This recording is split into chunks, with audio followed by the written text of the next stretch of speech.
အားလုံးပဲမင်္ဂလာပါ2021ခုနှစ်ရဲ့9လပိုင်းနောက်ဆုံးပတ်ဝိပုစီဝေးခြင်းစီစဉ်ကိုအစာပြုဖို့အချိန်ကြာရောက်ပါပြီအားလုံးပဲစိတ်နှလုံးတော်အားဖြင့်ဘုရားရှင်ကိုဝိပုစီဝေးကိုကြွယ်ကြရအောင်ကျမရှိဦးစွာနှုတ်ကပတ်တော်နဲ့ငယ်ဖတ်ခြင်းပါတယ်သမရာဇဝင်ဒုတိယဆောင်အခန်းကြီး22အငယ်29သမရာဇဝင်ဒုတိယဆောင်အခန်းကြီး22အငယ်29အိုထာဝရဘုရားကိုတော်ဒီအကျွန်ုပ်ဤမိခွက်ဖြစ်တော်မူ၏ထာဝရဘုရားဒီအကျွန်ုပ်ဤမောင်မိုက်ကိုလင်းစေတော်မူ၏အာမင်ဘုံတော်နှင့်ဤရန်ကိုပြေစေပါကိုတော်နှင့်ဤရန်ကိုပြေပါဒီရက်ကိုဝိညာဉ်မို့ရွာသွန်းစေပါ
Go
Jamie.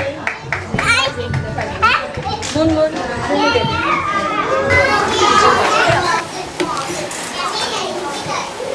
တင်တို့ဤရန်သူတို့ကိုချစ်ကြလောတင်တို့ကိုညင်းဆဲတော့သူတို့အဖို့ဆူတောင်းကြလောဆိုတဲ့ဝိညာဉ်အစာကိုကျမတို့ရဲ့ဆရာကြီး Reverend Dr. လဆုတောင်ခေါင်းကနေဟောပြောပေးမယ့်အချိန်ဖြစ်ပါတယ်ခရစ်တော်နာမဖြင့်ဖိတ်ခေါ်ပါတယ်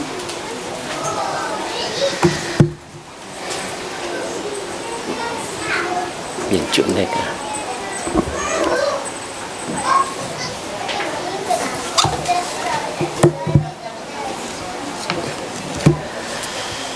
ဘုရားသခင်အကုန်ကျေးဇူးတော်ကိုချီးမွမ်းပါတယ်ကလေးတွေတနေ့တခြားတိုးတက်လာကြောင်းကိုမြင်တွေ့ရတဲ့အခါမှာဘုရားခင်အကုန်ကျေးဇူးတော်ကိုချီးမွမ်းတယ် Sunday School ဆရာမများအားလုံးကိုလည်းပဲကျေးဇူးတင်ကြောင်းဖော်ပြချင်ပါတယ် Sunday School တို့ရောက်ရှိလာဖို့ရာအတွက်ပို့ဆောင်ပေးတဲ့မိဘတွေအားလုံးကိုလည်းပဲကျေးဇူးတင်ကြောင်းဖော်ပြလိုပါတယ်အဲ့တော့ဒီနေ့ကျွန်တော်တို့ဘုရားသခင်ထံသို့ဘုရားသခင်မျက်မှောက်တော်သို့သုံးဝင်ချင်းကပ်လာတဲ့အခါမှာအရေးကြီးဆုံးအရာဒီကနေ့ကျွန်တော်ကိုဘုရားသခင်မိကဲ့သို့စကားပြောနေတယ်လေဘာရီတွင်တင်နေတယ်လေဆိုတဲ့အကြောင်းကိုသင်ခန်းစာ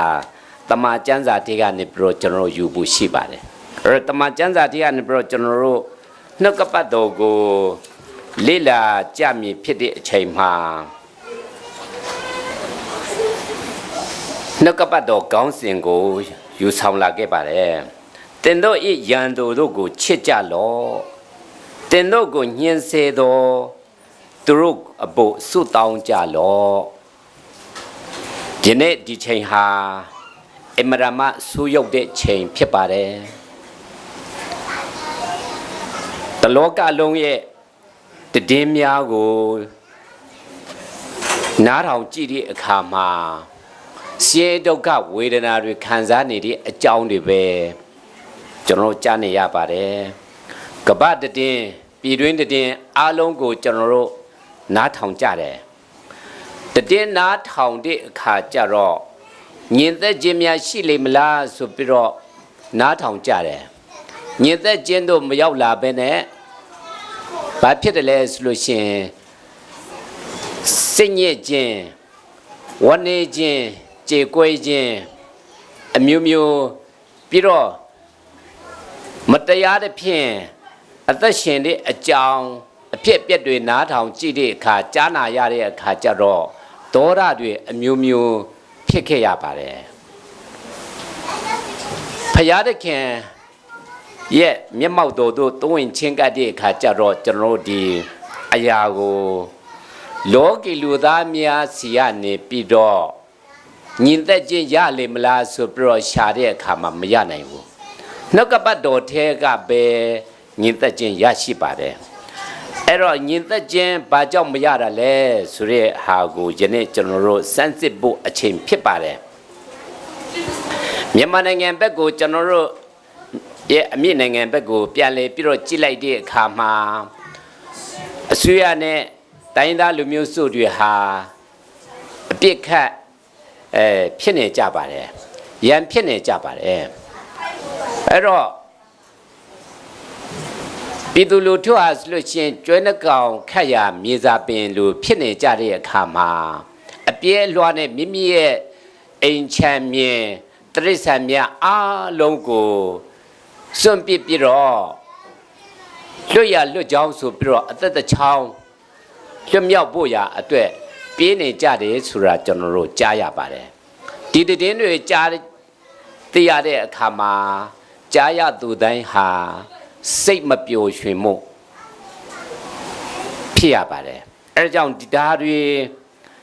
အခက်ခဲဒီလိုမျိုးကြုံတွေ့တဲ့အခါမှာကျွန်တော်တို့ဘေကနေပြီးတော့အဖြေရှာရမှာလဲဆိုတဲ့အခါကျတော့တမန်ကျမ်းစာထဲကနေပြီးတော့နှုတ်ကပတ်တော်ထဲကအဖြေရှာဖို့ဖြစ်ပါတယ်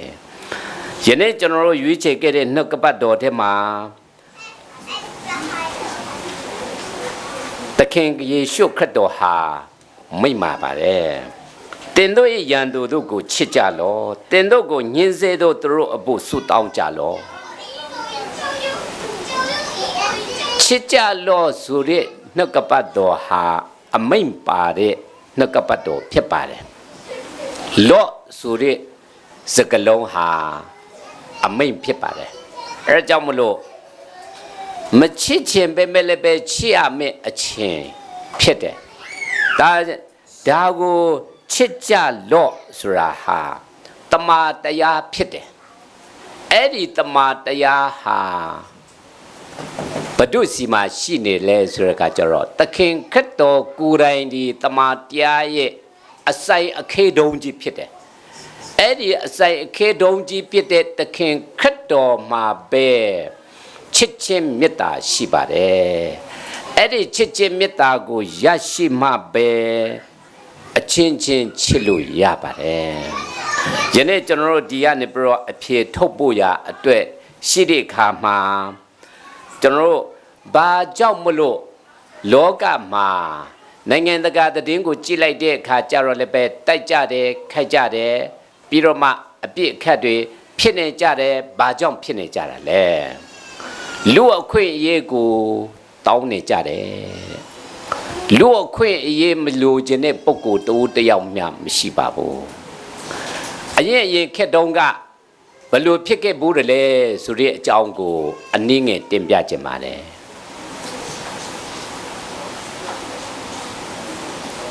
ဩရောပတခွင်ထဲမှာလွန်ခဲ့တဲ့နှစ်တွေမှာဘယ်လိုဖြစ်ခဲ့တယ်လဲဆိုလို့ရှိရင်တန်းတူညီမျှအခွင့်အရေးဆိုပြီးတော့လှုပ်ရှားလာခဲ့ကြတယ်တန်းတူညီတူအခွင့်အရေးဆိုတာဟာ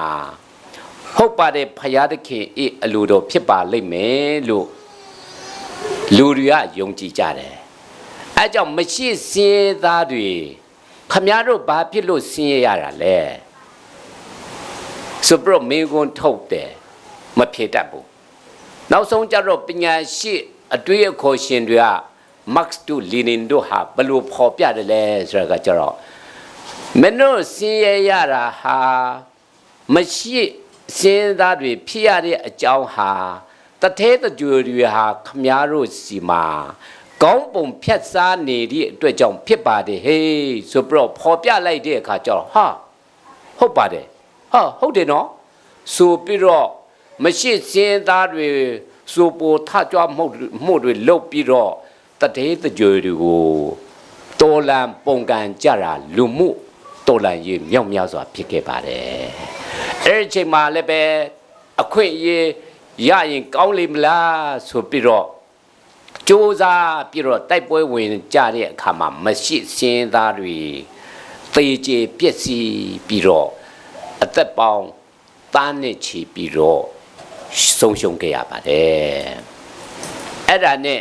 လူအခွင့်အရေးဖြစ်ပါတယ်ဟေးဆိုပြီးတော့စူးစမ်းကြတယ်တန်းတူရည်တူအခွင့်အရေးဟာဖယားသခင်အလိုတော်ဖြစ်လေမလားဆိုပြီးတော့စူးစမ်းကြသည့်အခါမှာနောက်ဆုံးကြတော့တိုက်ပွဲ၌နိဂုံချုပ်တယ်ဆုံးရှုံးခြင်း၌နိဂုံချုပ်တယ်ဖယားသခင်ဤနှုတ်ကပတ်တော်အတိုင်းမဟုတ်ဘူး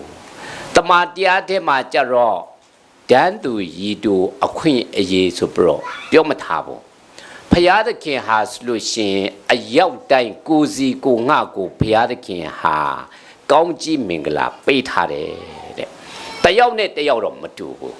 မတူညီတဲ့ကောင်းကြီးမင်္ဂလာကိုအရောက်စီမှာပေးထားတယ်အဲ့ဒီမတူညီတဲ့ကောင်းကြီးမင်္ဂလာဟာတယောက်ရရှိတဲ့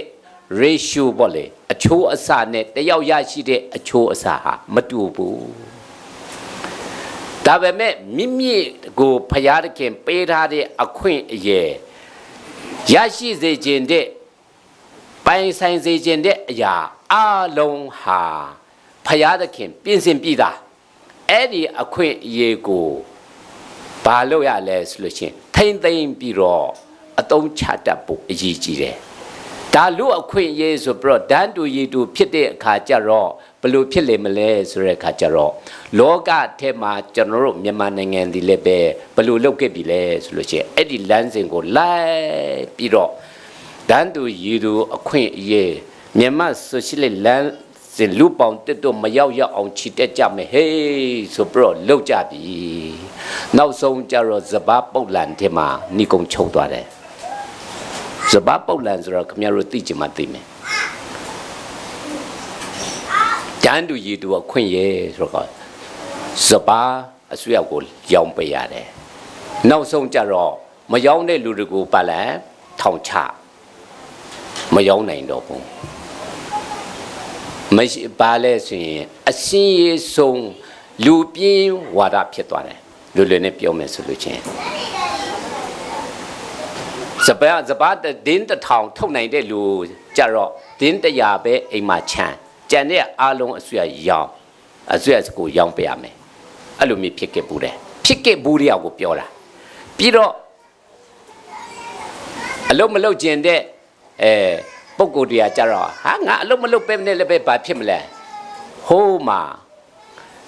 တမယောမမှာတမဝယောမမှာပါလဲစံခွဲတန်းရှိတယ်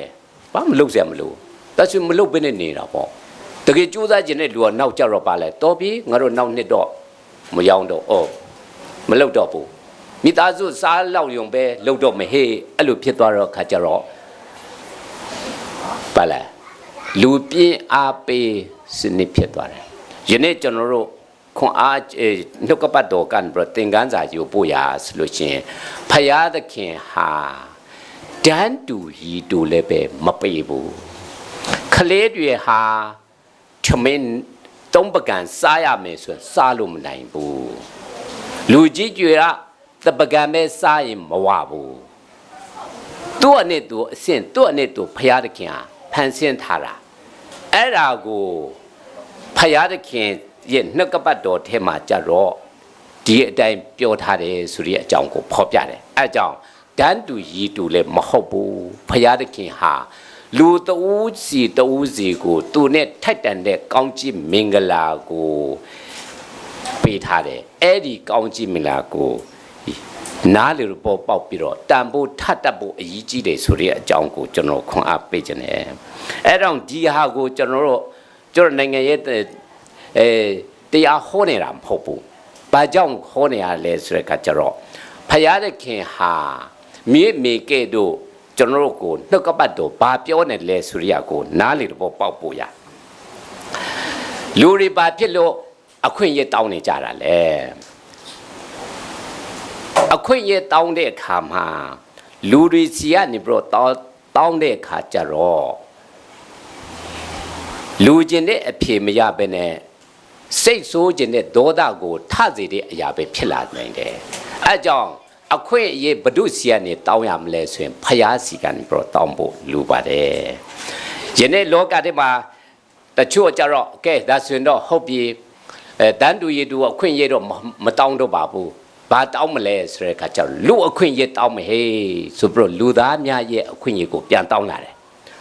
လူသားများအခွင့်အရေးတောင်းတယ်ဟေးဆိုပြီးတော့တောင်းတဲ့အခါအနောက်နိုင်ငံတွေတောင်းလာကြရောတောင်းတဲ့အခါဟာကောင်းတယ်ဟေးဆိုပြီးတော့ကောင်းတဲ့လမ်းကြောင်းကိုသွားနေကြတယ်လူအခွင့်အရေးဆိုပြီးတော့တောင်းကြတာဒါပေမဲ့လူအခွင့်အရေးပဲရှိပြီးတော့နောက်ဆုံးကျတော့ဖယားအခွင့်အရေးဘာလဲဆိုတာမသိတော့ဘူးဖန်ဆင်းရှင်ကိုမေ့လျော့ပြီးတော့ဖယားတခင်အလူတော်ဘာလဲဆိုတာနားမလည်နိုင်တော့ဘူးအဲ့ခါကျတော့လူတွေလမ်းလွဲကုန်ကြပြီမနေ့တနေ့မှာပဲကျွန်တော်တို့တင်ကြတာကျွန်တော်အင်မနာမဝန်းနေတယ်ဘာဝန်းနေတာလဲအနောက်နိုင်ငံတနိုင်ငံဖြစ်တဲ့ဒီအမေရိကန်နိုင်ငံမှာလင်းသူဆက်ဆံခြင်းကိုတရားဝင်အသိမှတ်ပြုလိုက်တယ်တဲ့ကြားဘူးကြလားယောက်ျားနဲ့ယောက်ျားဟာဒါငါမိမဖြစ်ပါတယ်ဟဲ့ဆိုပြီးတော့တွဲခုတ်နေကြတာအဲ့ဒါကိုလက်ခုပ်တွေတီးလုံနေကြတာဝန်းနေစရာမကောင်းလားလာမပြောနဲ့တဲ့သူများပြောရင်နောက်ဆုံးကြတော့သင်အုပ်ဆရာတွေပြဿနာဖြစ်မှာလူအခွင့်အရေးဘက်ကိုလိုက်တယ်ဟေးဆိုပြီးတော့တစ်ချိန်လုံးလိုက်နေတဲ့အခါကျတော့နောက်ဆုံးဘေးမှာဖြစ်မလားဖယားရဲ့အခွင့်အရေးကိုမမြင်တော့ဘူးဖယားသခင်ကိုဝန်းနေစေတဲ့အရာတွေဖြစ်လာတယ်ကျွန်တော်ရဲ့မိမယောက်ျားဖြစ်လာတာကိုကျွန်တော်မကြိုက်ဘူးမိမ မဟာမိမလိုနေရမယ်မိမယောက်ျားတွေလည်းပဲယောက်ျားနေရမယ်ယောက်ျားအချင်းချင်းသူတို့တတ်မတော်ထဲမှာဘာလုပ်လဲဆိုရင်အမေရိကမှာယောက်ျားလင်သူချင်းဆက်ဆံတဲ့အကိုတယုံရင်အတိမတ်ပြုတ်တယ်တဲ့ဖော်ပြခွင့်ရှိပြီတဲ့ကဲပြီးတော့ဒါငါမိမဆိုပြီးတော့ယောက်ျားအချင်းချင်းဖက်ပြီးတော့တွားနေကြတာ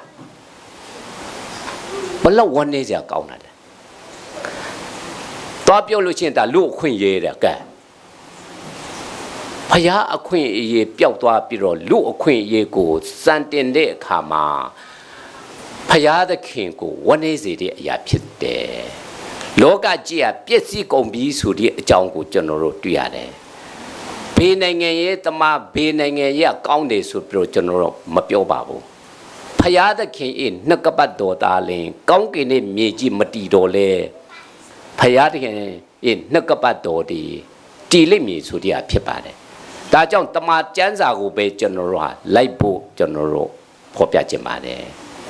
လူချင်းချစ်တယ်ကောင်းပါတယ်ဖယားတကယ်မေတ္တာမပါဘဲနဲ့ချစ်တဲ့အရာသည်ဘေးမှာသွားမလဲဆိုရင်ဖယားတကယ်ချစ်ချင်းမေတ္တာမပါတဲ့ချစ်ချင်းမေတ္တာနဲ့ချစ်လို့ရှင်တော့မုန်တီးခြင်း၌ညီကုံချုပ်လိမ့်မယ်ဘာကြောင့်လဲ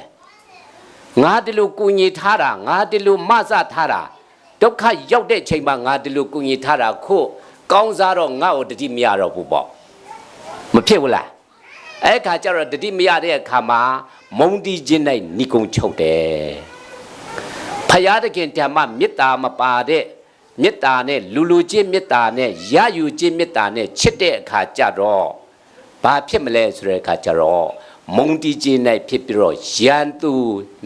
ဖြစ်ခြင်း၌ညီကုံချုပ်လိမ့်မယ်ဖယားတခင်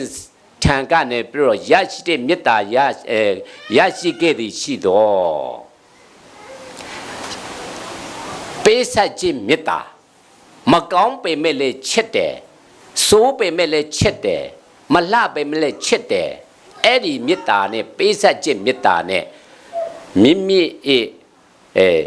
ယောက်ျားနဲ့မိန်းမကိုဖယားသခင်သည်ပတ်စည်းထားလို့ရတယ်မိသားစုတစုလုံးကိုလည်းပဲဖယားရဲ့မေတ္တာနဲ့ပတ်စည်းတဲ့အခါမှာခိုင်မာတဲ့အိမ်တော်ဖြစ်လာနိုင်တယ်နိုင်ငံကိုလည်းပဲနိုင်ငံတစ်နိုင်ငံလုံးကိုလည်းပဲလေဖယားသခင်ရဲ့မေတ္တာနဲ့ပတ်စည်းမှပဲဒီနိုင်ငံဟာဖယားသခင်အလိုတော်ရှိတဲ့စီလုံးညီညွတ်တဲ့နိုင်ငံဖြစ်လာနိုင်ပါတယ်လူအခွင့်အရေးဆိုတဲ့အထက်မှာဖယားသခင်ဤအလိုတော်နဲ့ပြည့်စုံတဲ့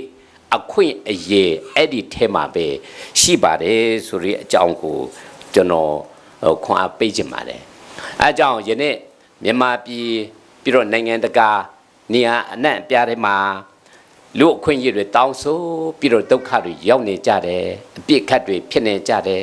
ဆင်းဒုက္ခရောက်ကြတယ်သေကြတယ်သေကြေပျက်စီးနေကြတယ်ကျွန်တော်တို့မပျော်ဘူး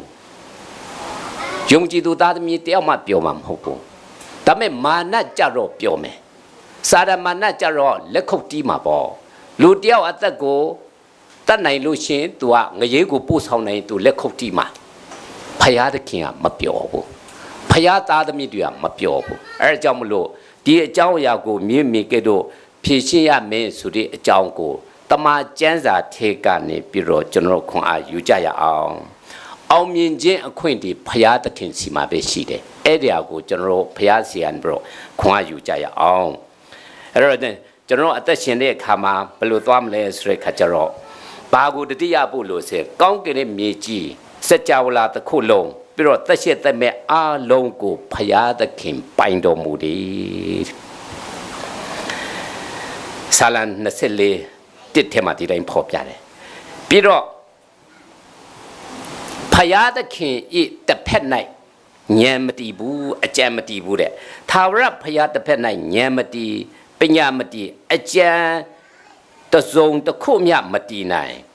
အောင်မြင်ခြင်းအခွင့်အားလုံးသည်သာဝရဖယားဤကျေးဇူးတော်ကြောင့်ဖြစ်သည်တဲ့ဖယားသခင်ရဲ့တစ်ဖက်မှာဆိုတော့စာရမဏေဘက်မှာဘာဖြစ်မလဲဉာဏ်မတည်ဘူးတဲ့ပညာလည်းမတည်ဘူးအကြံလည်းမတည်ဘူးတဲ့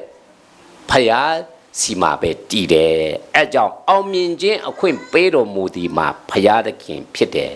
လွန်ခဲ့တဲ့ပတ်မှာကျွန်တော်တို့ဘာကိုနှုတ်ကပတ်တော်ဖော်ပြခဲ့လဲဆိုတဲ့အကြောင်းကျွန်တော်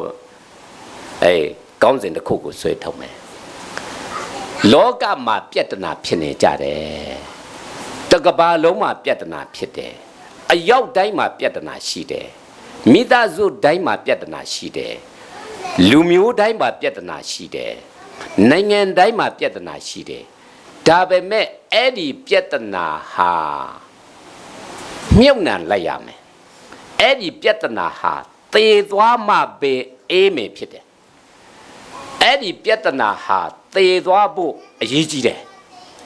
ပြဿနာမသေဘူးဆိုတဲ့နေရာဟာပြဿနာမသေးရင်ပြန်ပြီးတော့ထလာလိမ့်မယ်အဲကြောင့်ပြဿနာဒီသေသွားရမယ်အဲ့ဒီပြဿနာမြုပ်နှံဖို့ရာအတွက်သင်္ချိုင်းလိုအပ်ပါတယ်အဲ့ဒီသင်္ချိုင်းဟာဘယ်မှာလဲဆိုတဲ့အခါကျတော့တမာတရားဆိုတဲ့ထဲမှာပဲသင်္ချိုင်းရှိတယ်တမာတရားဆိုတဲ့အဲ့ဒီတမာတရားထဲမှာမြုပ်လိုက်ပြီဆိုခဲ့တဲ့အခါကျတော့မှအဲ့ဒီပြဿနာဟာသေသွားပြီပြန်မထလာတော့တမာတရားသာလေအုပ်စိုးတော့မယ်တမာတရားဆိုတဲ့အခါကျတော့အမှန်တရားတွေအကုန်လုံးမြုပ်နေတဲ့နေရာဖြစ်တာဟုတ်အဲ့အခါကျတော့တမာတရားအဖြစ်အမှန်တရားနဲ့တမာတရားအဖြစ်အသက်ရှင်နေတဲ့ပုဂ္ဂိုလ်ဟာတို့ကိုမလားမင်းပြဿနာလောက်ပါဆိုတော့ငါမလောက်ကျင်တော့ပါဘူးအဲ့လိုဖြစ်သွားမယ်မင်းထကြွပါအောင်မထကျင်တော့ပါဘူးငါပြဿနာမလောက်ကျင်ဘူးအဲ့လိုဖြစ်သွားတာဘာကြောင့်လဲပြဿနာငြိမ်းသွားပြီအဲ့ဒီပြဿနာငြင်းတဲ့နေရာဒီတမာတရားဖြစ်တယ်အဲ့ဒီတမာတရားဒီသခင်ခရစ်တော်ဖြစ်တယ်ဘာလို့လဲခရစ်တော်ငါဒီတမာတရားဖြစ်၏ငါဒီအသက်လည်းဖြစ်၏ငါဒီလမ်းခီးဖြစ်၏ငါကိုအမိမပြုတ်တော့မိသူများခမေးတော်ထံသို့မရောက်ရဆိုပြီးတော့ဖော်ပြတဲ့သူဒီသခင်ခရစ်တော်တပါးဒီတာဖြစ်တယ်အဲကြောင့်သခင်ခရစ်တော်သားလင်တမာတရားဖြစ်တဲ့အတွက်ကြောင့်သခင်ခရစ်တော်ကိုယူတင်ဝတ်ဆောင်ပြီးတော့သခင်ခရစ်တော်ညွန်ကြားတဲ့မိမ္မာတဲ့တမာတရားလမ်းကြောင်းထင်၌ရှောက်လှမ်းသွားတဲ့အခါမှာလောကရဲ့ပြဿနာအလုံးဒီနေရာမှာငြိမ့်လိမ့်မယ်ဆိုပြီးတော့ခွန်အားပေးခြင်းပါတယ်ပြဿနာမငြိမ့်ဘူးဆိုတဲ့အရာဟာကျွန်တော်တို့ဘယ်လိုဖြစ်တယ်လဲဆိုတဲ့အခါကျတော့လောကထဲမှာပြဿနာဘေကနေစတယ်လေပြဿနာဒီနှလုံးသားဒီကနေစပါတယ်နှလုံးသားကိုစိတ်လို့ခေါ်ပါတယ်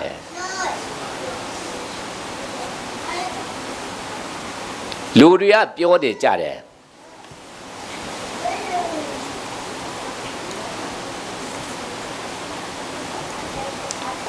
အလုတ်တန်တွေကြတော့ခံနိုင်ပါတယ်တဲ့ဒါပေမဲ့ဘာလဲစိတ်ရဲ့ဝေဒနာတံမခံနိုင်ဘူးဆိုပြီးတော့မပြောကြဘူးလားကြည့်လို့ချင်းတော့ဟာကောင်းလိုက်ကြတာသူများရှေ့မှာဟေးလာဟာလာဝါလာနဲ့မလားတကယ်ဟိုပြုံးချွင်ချွင်နေပြတယ်နောက်လှည့်တာနဲ့ဘာဖြစ်ပြီလဲကချင်းလူအစတန်တယ်လို့ခေါ်ပါလားအတင်းအဖျင်းတွေပြောစိတ်ထဲမှာမငြိမ်မသာဖြစ်ပြီးတော့မပြောလိုက်တာစိတ်ထဲမှာဘာဖြစ်နေလဲမပြောဘူးအိမ်တော်ဒီထဲမှာလို့ရှင်အိမ်တော်ရှင်ဇနီးမောင်နှံဖြစ်တယ်ဆိုတော့လူတကာရဲ့ရှေ့မှာဘာဖြစ်ရမလဲပျော်ပျော်ရွှင်ရွှင်ခုဒီမှာ TKBC အတင်းသားတူလို့ပေါ့လေနေရမယ်နေပြရမယ်ဒါမဲ့နောက်မြည်လင်းပြီဟေးဆိုရင်ဘယ်လိုဖြစ်လဲပြောလားအပြင်မှာကြတော့ပျော်ပြအောင်မွဲသူများစီကိုဘာပြမလဲပြရအောင်မယ်ပျော်ရွှင်ကြောင်းပြခြင်းတယ်မျက်နာတော့စူးစားပြီးတော့ပါလဲ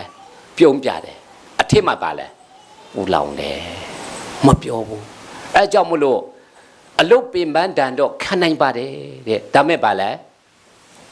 စိတ်ရဲ့ဝေဒနာမခံနိုင်ဘူးစိတ်ဓာတ်မခံနိုင်ဘူးတဲ့ကတာအိမ်တောင်ဒီထဲမှာ မိမိဤယောက်ျားဖြစ်ဖြစ်မိန်းမဖြစ်ဖြစ်နောက်မီလင်းပြီးဟေးဆိုရင်ပြောလားမပြောတော့ဘူးစိတ်ထဲမှာမီးလောင်လို့ခံစားနေတာဒါကြောင့်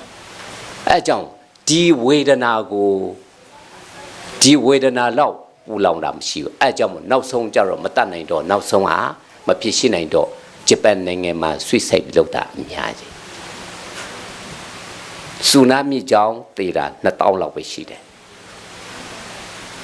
နာမီကျော်ကြီးကျယ်တကဘာလုံးကျော်တယ်2000ပဲရှိတယ်နာမီဘာမှမကျော်ဘူးဒါမဲ့တစ်နှစ်မှာပြမိကိုတတ်တေတာ3000ကျော်ရှိတယ်ဘယ်ပူများလဲအထေကဝေဒနာစိတ်ဝေဒနာမခံနိုင်ဘူးဆိုတာကိုပြောတာဒါဟာတမတရားနီလန်အတိုင်းမတော်လို့တမကျမ်းစာထဲမှာယောက်ျားသည်တူဒီမနေကောင်းဆိုပြီးတော့ဖော်ပြတဲ့အတွက်ကြောင့်ယောက်ျားသည်လည်းပဲတူဒီမနေကောင်းမိန်းမနေနေရမယ်ဒါပေမဲ့မိန်းမသည်လည်းပဲတူဒီမနေကောင်းဆိုတဲ့အတိတ်ပဲအဲကြောင့်မိန်းမနဲ့ယောက်ျားသည်နှစ်ဦးမဟုတ်ဘူးတသွေးသားသည်ဖြစ်ကြပြီဖယားသခင်ဖက်ဆက်၍တဘူတင်တော်မူသောအရာကိုလူတွေကမခွဲမခွာစေနဲ့ဆိုတာတမန်တရားဒါကြောင့်အဲ့ဒီဟာကိုနှစ်ယောက်ဆိုရင်တကူဒီဖြစ်လာတဲ့အခါကျတော့ပျော်ရွှင်ဝမ်းမြောက်ခြင်းဖြစ်တယ်ကျေနပ်မှုရှိတယ်ဘာကြောင့်တမန်တရားဖြစ်တဲ့အတွက်ကြောင့်ဒါမဲ့ယောက်ျားတစ်ယောက်ဟာမိန်းမ2ယောက်3ယောက်ဆိုတဲ့အခါခွဲတမ်းမမျှတော့တဲ့အခါတမန်တရားနဲ့မညီတော့ဘူးအဲ့ဒီအခါကျတော့မပျော်တော့ဘူးပူလောင်မှုတွေဟုတ်လားမီးတွေဖြစ်စေတယ်ဒါတွေကိုမကျေနပ်တဲ့အတိုင်းပဲလောကထဲမှာလည်းပဲပြဿနာအမျိုးမျိုးရှိတယ်အဲကြောင့်တခြားနီလန်းနဲ့ပျော်ရွှင်ဝမ်းမြောက်ခြင်းကိုရှာတဲ့အခါမှာပြီးွားတဲ့ဝမ်းမြောက်ခြင်းပျော်ရွှင်ခြင်းမရှိနိုင်ဘူးခက်တော်အားဖြင့်ရရှိတဲ့တမန်တရားအတိုင်းသက်ရှင်သွားမှာပဲသာဝရပျော်ရွှင်တဲ့အတ္တရနိုင်တယ်ဆိုတဲ့အကြောင်းကိုဖော်ပြခြင်းပါတယ်အဲ့တော့ဒီထဲမှာသာဝရဖျားဖက်၌တာလင်ဉာဏ်တည်တယ်ဖျားတကယ်၌တာလင်ပညာရှိတယ်ဖျားတခင်ဖက်၌တာလင်အကြံကောင်းရှိတယ်ဆိုတဲ့အကြောင်းကိုတွေ့ရတယ်အောင်မြင်ခြင်းအခွင့်ပေးဒီမှာဖျားတခင်သာဖြစ်တယ်တဲ့အဲကြောင့်လောကထဲမှာကြည့်လိုက်တဲ့အခါမှာပြဿနာဖြစ်လို့ရှင်မကျေနပ်လို့ပြဿနာဖြစ်တဲ့အခါမှာငါတို့ကိုအနိုင်ကျင့်စားနေတယ်ငါတို့ကိုဗာလဲဖိနစ်ချုပ်ချယ်တယ်အဲ့ကြောင့်မလို့ငါတို့တော်လာမေဟိချမေဟိဆိုပြီးတော့အချင်းချင်းအဲ့လိုလောက်ကြတဲ့အခါမှာလောကထဲမှာပြဿနာတွေအများကြီးပြဿနာကိုအစွမ်းအစနဲ့ဖြေရှင်းနိုင်လိမ့်မယ်ဆိုပြီးတော့ဖြေရှင်းကြတဲ့အခါကျတော့လူတွေဟာဘာနဲ့ချင်းချောက်ရလဲဆိုလို့ရှင်လူအင်အားနဲ့ချင်းချောက်တယ်လက်နဲ့အင်အားနဲ့ချင်းချောက်တယ်အဲ့ဒီအခါကျတော့အားနေတဲ့လူတွေကဘာလဲကြာရှုံးမယ်အားကြီးတဲ့လူကပါလဲဖိနှိပ်ချုပ်ကျပြီးတော့အနိုင်ပိုင်းမယ်ဆိုပြီးတော့အဖြေချကြတယ်ဒါပေမဲ့တမာကျမ်းစာထဲမှာတော့အဲ့လိုမလားဘူးလူနေတယ်များတယ်ဆိုတာဟာနံပါတ်1 3ဖြစ်ပါတယ်ဖယားသခင်ပါရှိခြင်းဒီနံပါတ်1ဖြစ်တယ်အဓိပ္ပာယ်ဒီတမာတရား၌ယက်တည်ခြင်းဒီနံပါတ်1ဖြစ်တယ်အေတေလလူမျိုးများလူနေစုပဲတဲ့ဒါပေမဲ့ဖယားသခင်ပါရှိတဲ့အခါကျတော့အောင်မြင်ခြင်းအခွင့်ဖယားသခင်သူတို့ပေးတယ်အေတေလလူမျိုးများတော်လို့မဟုတ်ဘူးပညာတတ်လို့မဟုတ်ဘူးဦးနောက်ကောင်းလို့မဟုတ်ဘူးဖယားသခင်ပါရှိတဲ့အတွက်ကြောင့်အောင်မြင်ခြင်းအဲ့မှာပါတယ်ဒါကိုတွေ့ရတယ်အဲ့တော့လောကတစ်မှာပြန်ပြီးတော့ကြည့်လိုက်တဲ့အခါမှာလူမြန်မာစကားပုံဟာကြီးနိုင်ငင်ညင်းဆိုပြီးတော့ဖော်ပြတယ်ကြီးတဲ့ပုဂ္ဂိုလ်တွေဟာငယ်တဲ့လူကိုအနိုင်ကျင့်စားမယ်ဟေးဆိုတာတမန်တရားထဲကလာတာမဟုတ်ဘူးအဲ့ဒါစာရမဏေရဲ့စကားလုံးဖြစ်ပါတယ်အဲကြောင့်ကြီးနိုင်ငင်ညင်းဆိုတာတမန်တရားမဟုတ်ဘူးဖယားသခင်တမန်တရားထဲမှာကျတော့ရတဲ့ရထိုက်တဲ့ဖယားပေးတဲ့ကောင်းကြီးမင်္ဂလာကိုတန်ဖိုးထားပြီးတော့လူလူချင်းတာဖိုးတန်ဖိုးထားပြီးတော့ ဖယားရဲ့မေတ္တာနဲ့ဆက်ဆံဖို့ရဖြစ်ပါတယ်လောကထဲမှာတွေ့ပြီးအမေဒီမှာဖြစ်ပိုးတဲ့အရာကိုကြည့်မယ်ဆိုလို့ရှိရင်တရုတ်တွေအိန္ဒိယတွေဟာလောကထဲမှာလူဦးရေအများဆုံးဖြစ်ခဲ့တယ်ယနေ့လည်းဖြစ်နေတယ်ဒါပေမဲ့လွန်ခဲ့တဲ့နှစ်တွေမှာဖြတ်ကျော်လာခဲ့တဲ့ချိန်မှာ British ဆိုတဲ့အစိုးရဟာကျွန်းနိုင်ငံသိသိလေးလူဦးရေတော်မှသိသိလေးအဲ့ဒါကိုလောကလောကလုံးကိုနေမဝေအင်ပါယာဖြစ်တော့ဥဆောင်နိုင်ကြတာအုပ်ချုပ်နိုင်ကြတာလူများလို့လား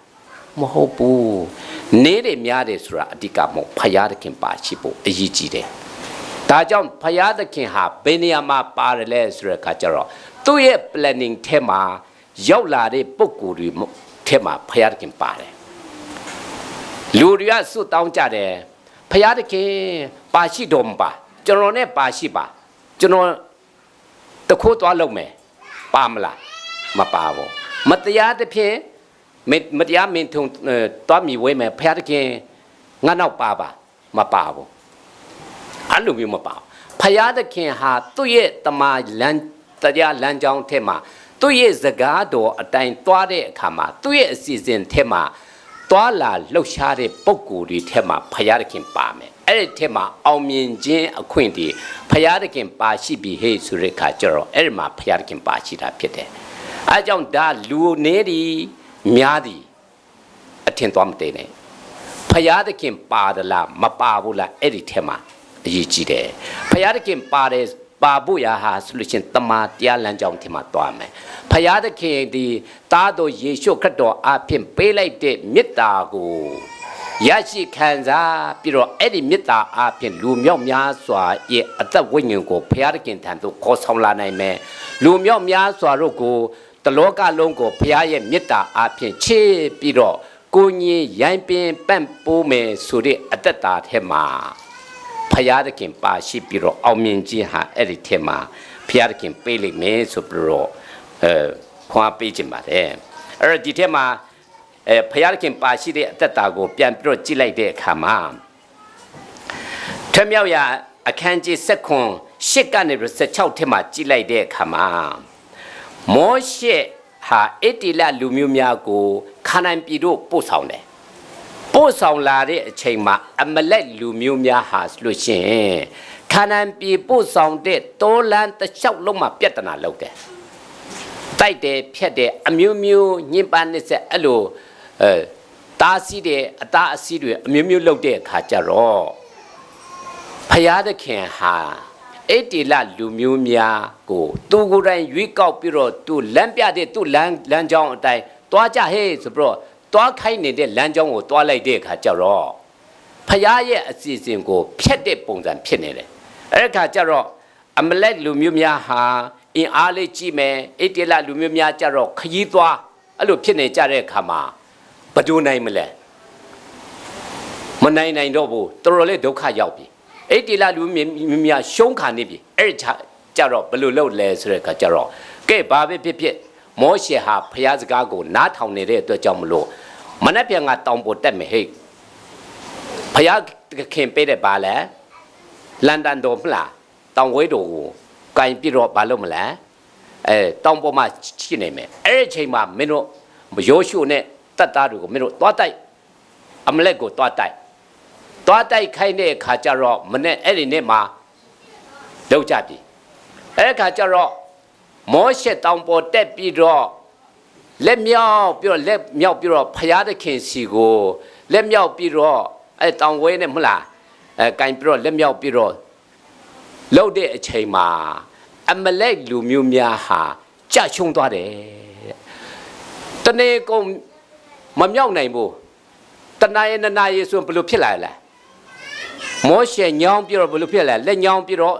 ဒီလိုကြလာတဲ့အခါကျတော့မောရှေလက်ကြလာပြီဟဲ့ဆိုရင်ဘယ်လိုဖြစ်သွားလဲအမလက်လူမျိုးများနိုင်သွားပြန်ရောအတ္တိလလူမျိုးများရှုံးသွားရောအဲ့လိုဖြစ်တဲ့အခါကျတော့ကြိုးစားပြီးတော့ပြန်လက်မြောက်တဲ့အခါမှာဘယ်သူပြန်နိုင်လဲအတ္တိလလူမျိုးများနိုင်တယ်အဲ့အခါကျတော့နောက်ဆုံးကျတော့မတတ်နိုင်တော့တဲ့အခါကျတော့ဟာတ နေ့ကုန်လက်ချလိုက်လို့မရတော့ချလို့ချင်းဘယ်လိုဖြစ်သွားမလဲအေးတေလာလူမျိုးများရှုံးနေရတော့မယ်ဆိုတဲ့အခါကျတော့ရိုးရှုနဲ့ဘယ်လိုလဲဟူရတို့ဟာတစ်ဖက်တစ်ချက်လက်တစ်ဖက်စီမှာပါလဲမထားပေးပြီးတော့လှုပ်တဲ့အခါမှာအောင်မြင်ခြင်းအခွင့်အရေးရှိတယ်တဲ့ကြောက်တုံးတွေလည်းပဲဒီမှာတင်ထားလိုက်မဟုတ်လားတောင်းနဲ့ပါလဲထောက်ထားတဲ့တကယ်တော့အဲ့လိုလှုပ်ပြီးတော့လှုပ်တဲ့အခါကျတော့မှအောင်မြင်ခြင်းခွင့်ရရှိတယ်အော်ဆရာကြီးတော့အဲ့ဒါယနေ့အောင်မြင်တဲ့အရာဟာဘာလဲတုံးကြည်နဲ့ဘလို့ပြစ်လို့အောင်တယ်ဆိုတာပဲကြားဘူးရမလားလက်မြောက်ပြီးတော့အောင်တယ်ဆိုတာကြားဘူးလားမကြားဘူးတမန်ကျမ်းစာထဲမှာဖော်ပြတယ်အဲဒါကြောင့်လက်မြောက်တယ်ဆိုတဲ့အတိတ်ပဲဒီဖယားသခင်သာလင်တတ်နိုင်ပါတယ်ကိုတော်ပဲလောက်ပါဆိုတာ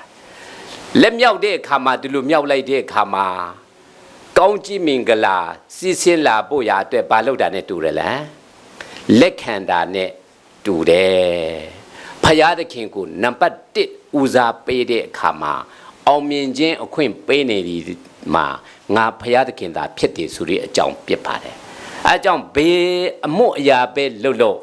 အောင်မြင်ခြင်းအခွင့်ပေးတော်မူသည်မှာဖယားသခင်သာဖြစ်တယ်လူနေသည်များသည်ကအဓိကမဟုတ်ဘူးလက်နဲ့ကောင်းသည်မကောင်းဘူးအဓိကမဟုတ်ဖယားသခင်ပါရှိသလားမပါရှိဘူးလားဆိုတာဟာတမန်တရားဖြစ်ပါတယ်အဲ့ဒါဒီအောင်မြင်ခြင်းခွင့်ပေးတာဒါဖြစ်တယ်ဆိုတဲ့အကြောင်းကိုတွေ့ရတယ်နောက်တစ်ချက်ပြန်ပြီးတော့ကြည့်လိုက်တဲ့အခါကျတော့ဓမ္မရာဇဝင်ပထမဆောင်အခန်းကြီး7အငယ်45က49ကိုကြည့်လိုက်တဲ့အခါမှာဒါဝိဒ်ဒီဖယားသခင်ဤနာမတော်အဖျင်ဂိုလိယက်ကိုနိုင်ပါသည်တဲ့ကြည်လားဂိုလိယက်အကြောင်းအဲ့ဒါဟာဖိလစ္စတိအမျိုးဖိလစ္စတိလူမျိုးများထဲမှာသူတို့ဟာတကယ်အင်အားကောင်းတဲ့လူမျိုးတောင်ကောင်းတဲ့အမျိုးအဲ့ဒီထဲမှာဖိလစ္စတိလူမျိုးဟာအဲ့ဒီထဲမှာရန်ဖြစ်ကြပြီးအေတေလလူမျိုးများကိုလာစစ်တိုက်ကြတဲ့အခါကျတော့အေတေလလူမျိုးများဟာအဲ့ဒီချိန်မှာရှင်ဘရင်တောင်းကြတဲ့အတွက်ကြောင့်မလို့ရှိုးလို့ဆိုရဘရင်ရရှိပြီဒါပေမဲ့ဖိလစ္စတိလူမျိုးများရန်လာတွေ့ပြီးတော့မလားအမြဲတမ်းလာတိုက်ကြတဲ့အခါကျတော့သူတို့နဲ့ရှင်လို့မရတော့ဘလို့ဖြစ်လာလဲဆိုတဲ့အခါကျတော့အဲ့ဒီဂိုလိယက်ဆိုတဲ့သူတို့ရဲ့စစ်တပ်ထဲမှာရှိတဲ့ဖိလစ္စတိလူမျိုးဟာ9ပေလောက်တော့ရှိမှထင်တယ်အလောက်မြင့်တဲ့ပုဂ္ဂိုလ်ကြီးလူပုဂ္ဂိုလ်ကြီးကိုတိုင်းလွားတွေအကုန်လုံးအပြည့်အစီစင်ထားပြီးတော့ကဲအေတေလလူမျိုးများတူချင်းချမယ်ထွက်ခဲ့ကြဆိုပြီးတော့တစ်ဖက်ကနေပြီးတစ်ဖက်ကန်းကနေပြီးတော့အိုဟေးပြီးတော့ချင်းချောင်းနေတယ်ရက်ပေါင်းဘယ်လောက်ကြာသွားလဲ40အေတေလလူမျိုးများကြောက်ပြီးတော့ဘာမှမလုပ်တတ်တော့အရေတောင်ပျော်တော့မလို့ဖြစ်နေတယ်တယောက်မှအဲ့ဒီပုဂ္ဂိုလ်နဲ့ရှင်းလို့မရအောင်အဲ့ဒီချိန်မှာဒါဝိဒ်ဟာတိုးကြောင်သားဖြစ်နေတယ်တိုးကြောင်သားဖြစ်နေတဲ့အချိန်မှာသူ့အကူတွေအကြီးဆုံးတွေ3ယောက်ဟာရှောလို့ရဲ့စစ်တပ်ထဲမှာတတ်တာတတ်မိုးတွေလုတ်ပြီးပြီအဲ့လိုလုံနေတဲ့အချိန်မှာပဲဘာဖြစ်တယ်လဲသူ့အဖေဟာအေးမင်းတို့အကူတွေစီကိုမုံသွားပေးပါဟဲ့ဆိုပြီးတော့သွားပို့လိုက်တာအဲ့ဒီချိန်မှာဒါဝိဒ်ရောက်သွားတယ်ဒါဝိဒ်ရောက်သွားတဲ့အခါကျတော့အေတေလလူမျိုးများကြောက်ပြီးတော့ဟိုကဂိုလိယက်အိုဟစ်နေတဲ့ဟာကို challenge လုပ်ပြနေတဲ့ဟာကိုကြောက်ပြီးတော့တုံလုတ်ပြီးတော့ဘယ်သူမှမလုပ်ရဲဖြစ်နေကြတဲ့အခါမှာဒါဝိဒ်ဟာစိတ်မကောင်းသူအေတေလလူမျိုးများတမျိုးသားလုံးရဲ့အပေါ်မှာကြည့်လိုက်တဲ့အခါမှာစိတ်မကောင်းစရာကြီးဖြစ်နေတဲ့အခါကျတော့ဒါဟာဖယားသခင်ရဲ့နာမတော်ကိုရှုံချတဲ့အရာဖြစ်တယ်။ဒါကြောင့်မင်းတို့စစ်သားတွေမလုံနိုင်လို့ရှင်ငါလုံတယ်ဟဲ့။ဘာလို့လဲအဲ့ဒါ တူကြောင်တာစစ်တာလားမဟုတ်ဘူးကောင်းလေးပမာလိုပြောလို့ရှင်ကောင်းလေးဟာငါညီမင်းဘာလို့လာခဲ့တာလဲ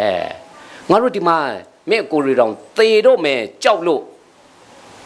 ဟိုမှာဂိုလီယက်အဲ့လိုလုံနေတယ်ကြည်စားဆိုတာအမြန်ပြန်ဒီမှာမနေနဲ့မင်းဒုက္ခရောက်လိမ့်မယ်ပြန်ခိုင်းတယ်ငါမပြန်ဘူးမင်းတို့မချရဘူးလားငါချမယ်အဲ့ဒီကောင်လေးကပါလဲလောက်စလုံးနဲ့ပါလဲဘာလို့ခေါ်လဲလောက်လွဲနဲ့တွားပြီးတော့ challenge လုပ်တာစဉ်းစားကြည့်အဲ့ဒါဂိုလီယက်ဟာ9ပေလောက်ရှိမယ်ဒါဝိဟာ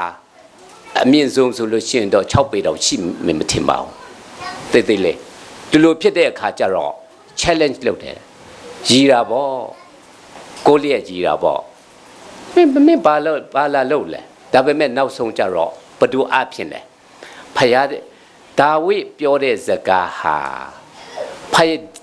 ဒီစစ်ပွဲဟာဖယားသခင်ဆောင်တဲ့စစ်ပွဲဖြစ်တယ်အဲကြောင့်မလို့မင်းဟာလက်နဲ့အင်အားကိုအားကိုပြီးတော့တိုင်းလွားတွေကိုအားကိုပြီးတော့ challenge လုပ်တယ်ငါဟာဖယားသခင်နာမတော်အဖြစ်မစ်ရှင်ငါလာတယ်ဆိုတဲ့အခါကျတော့ချက်ချင်းပါလဲလောက်လွဲနဲ့ပြစ်လိုက်တာနဲ့ဘယ်လိုဖြစ်သွားလဲတစ်ချက်ထဲနဲ့ခေါင်းထဲမှာနဖိုးထဲမှာတစ်ဝင်ပြီးတော့လေးကျသွားတယ်မအိုးလားဖြစ်နိုင်လားမဖြစ်နိုင်ဘူးဒါပေမဲ့ဖယားသခင်လှုပ်လိုက်လို့ရှင်ဖြစ်တာပဲလူအစွမ်းစားနဲ့မဖြစ်နိုင်ဘူးဖယားသခင်ပါရှိပြီးတော့ဖယားသခင်ဆောင်တဲ့အမှုဖြစ်ခဲ့လို့ရှင်တော့အောင်မြင်ခြင်းအခွင့်ရရှိတယ်ဒါကြောင့်ဒီအမှုအရာဟာအရာခတ်သိမ်းဒီအောင်မြင်ခြင်းအခွင့်ပေးနေဒီမှာဖယားသခင်ဖြစ်တယ်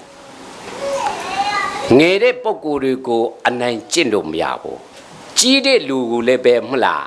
ပြည့်ရပြုတ်လို့မရကြီးသည်ငယ်သည်ဟာအဓိကမဟုတ်ဘူးဖယားသခင်သည်အရာခတ်သိမ်းကိုဖန်ဆင်းထားတဲ့အရာလူဟာဘလို့ဖြစ်တယ်လဲဆိုလို့ရှိရင်လူအမြင်တဲမှာဆိုလို့ရှိရင်ကျွန်တော်ဒီရုပ်ရှင်မင်းသမီးမင်းသားတွေကိုလှတဲ့ပတဲ့ဟာကိုပဲကြည်တယ်မြင်တယ်ဒါပေမဲ့ကျွန်တော်အံ့ဩရရှိတယ်မြန်မာနိုင်ငံမှာလှပတဲ့ပုံကိုယ်တွေပဲမင်းသမီးမင်းသားဖြစ်ရတယ်ဂျပန်နိုင်ငံမှာကျတော့မလှပဲမဲ့လည်းပဲရုပ်ဆိုးပဲမင်းသားဖြစ်တယ်မင်းသမီးဖြစ်တယ်ဘာကြောင့်လဲတွားခိုးကြီးဖြစ်ပေမဲ့မင်းသမီးဖြစ်နေတာပဲ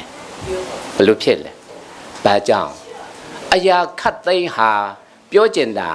ကိုယ့်ရဲ့အရေးအချင်းနဲ့ဘုရားသခင်ပေးထားတဲ့အဲ့ဒီအရေးအချင်းကိုအချင်းချင်းအတိမတ်ပြုပေးဖို့အရေးကြီးတယ်ဒါဟာဘုရားသခင်ပေးတာမိမိကိုယ်ကိုလည်းပဲသိငင်လို့မရဘူးဟာငါမချောဘူးဟာငါသိသေးလေးကိုလုံးသိသေးလေးဟာငါခြေတလုံးလည်းမလှဘူးငါမျက်ခုံးလည်းမလှဘူးဟာငါနှာခမ်းလည်းမလှဘူးဘာမှသိငင်စိတ်မရှိနဲ့ဘုရားသခင်ဖန်ဆင်းထားတဲ့အရာဘုရားသခင်ဟာအရာခတ်သိမ်းကိုအစဉ်ပြေအောင်ဖန်ဆင်းထားတယ်လူတော်တဲ့ပုဂ္ဂိုလ်တွေနဲ့ဘုရားသခင်တော်ဖို့လည်းပဲဘုရားသခင်လုပ်နိုင်တာညံ့ဖို့လည်းဘုရားသခင်လုပ်ထားတယ်ဒါပေမဲ့ဒီဟာညံ့ခြင်းအပြင်ဘာပြောရလဲဒီခဏအပြန်လန်ဖတ်တဲ့အထက်မှာအဆိုးအပြင်အရှုံးမခံနဲ့အကောင်းအပြင်အဆိုးကိုနိုင်လို့ဆိုကလူဟာဆိုးလို့ချင်းတော့မကောင်းပါဘူးဆိုပြီးတော့မြင်တယ်ဒါပေမဲ့အဲ့ဒီအဆိုးအပြင်အရှုံးမခံနဲ့အကောင်းအပြင်အဆိုးကိုနိုင်ရမယ်ဒါကြောင့် optimistic point of view ဆိုရအကောင်းဖက်ကနေတော့ကြည်မြင်တတ်တဲ့မျက်စိဒီဖယားသခင်ဆရာလာတယ်ဖယားသခင်ဒီ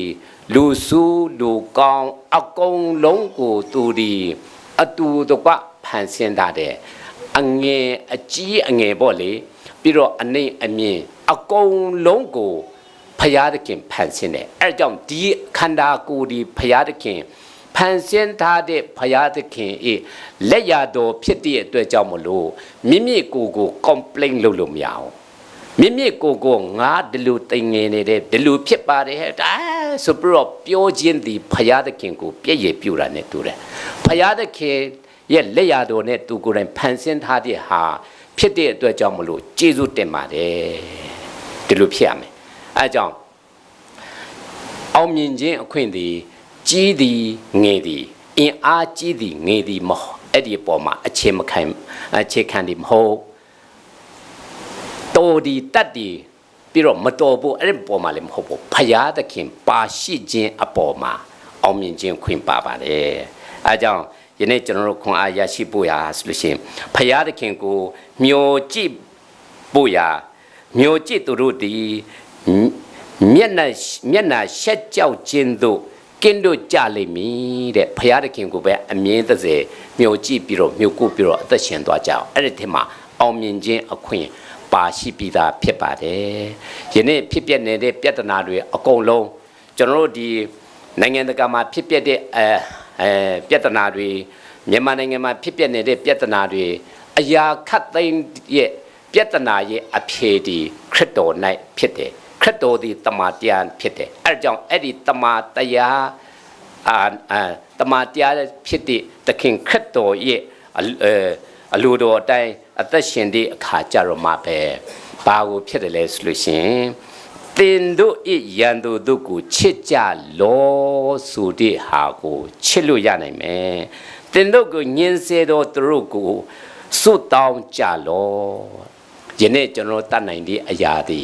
စွတ်တောင်းပေးဖို့အရေးကြီးတယ်စွတ်တောင်းပေးတဲ့အခါမှာဘုရားသခင်ဤအမြင်ကိုရရှိပြီးအမြင်မှန်ကိုရရှိပြီးတော့စိတ်နှလုံးပြောင်းလဲသွားနိုင်တယ်နိုင်ငံတော်ကိုဥဆောင်နေကြတဲ့မလားလူကြီးလူကောင်းတွေကြတော့လည်းပဲသူတို့စိတ်နှလုံးပြောင်းလဲပြီးတဲ့အခါကျတော့ခဏခက်ရန်ဖြစ်နေကြတဲ့အရာတွေအားလုံးကြေအေးတဲ့ဖရာသခင်ပါရှိတဲ့နိုင်ငံတော်ကိုတည်ဆောက်တဲ့အမှုအရာတမာတရားလမ်းကြောင်းတဲ့၌ရှောက်လန်းပြီးဟေ့ဆိုတဲ့အခါကျတော့ဖရာသခင်ပြင်ဆင်ပေးပြီဆိုတဲ့အခါကျတော့ခဏပြဿနာအားလုံးတွေအဲ့ဒီတမာတရားတွေ၌မြုပ်လိုက်ပြီမှန်ကန်တဲ့လမ်းကြောင်းပေါ်ရောက်ပြီးတမာတရားလမ်းကြောင်းပေါ်ရောက်ပြီးဟေ့ဆိုတဲ့အခါကျတော့လူတွေဟာပြဿနာမလုပ်ကျင်တော့ပဲနဲ့အောင်မြင်သည့်နိုင်ငံအောင်မြင်သည့်အတ္တတာအောင်မြင်သည့်မိသားစုအောင်မြင်သည့်အသင်းတော်ဖရာသခင်ဥဆောင်တဲ့အသင်းတော်ဖြစ်လိမ့်မယ်အဲ့ဒီအခါကျတော့သခင်ခရစ်တော်ဟာသူကိုယ်တိုင်မိန့်မာတဲ့အတိုင်းတင်တို့ဤရန်သူတို့ကိုချစ်လို့ဆိုတဲ့အခါရန်သူကိုချစ်နိုင်သည့်မေတ္တာဟာဘုရားအားဖြင့်ပဲရရှိတဲ့ခရစ်တော်အားဖြင့်ရရှိတဲ့မေတ္တာနဲ့ဆက်လက်ပြီးတော့ရှောက်လန်းကြရအောင်နှုတ်ကပတ်တော်ကြားနာတို့ရောက်တိုင်းပေါ်ဖျားသခင်ထံမှကြွယ်ဝသောကောင်းချီးမင်္ဂလာတက်ရောက်ပါစေသောအာမင်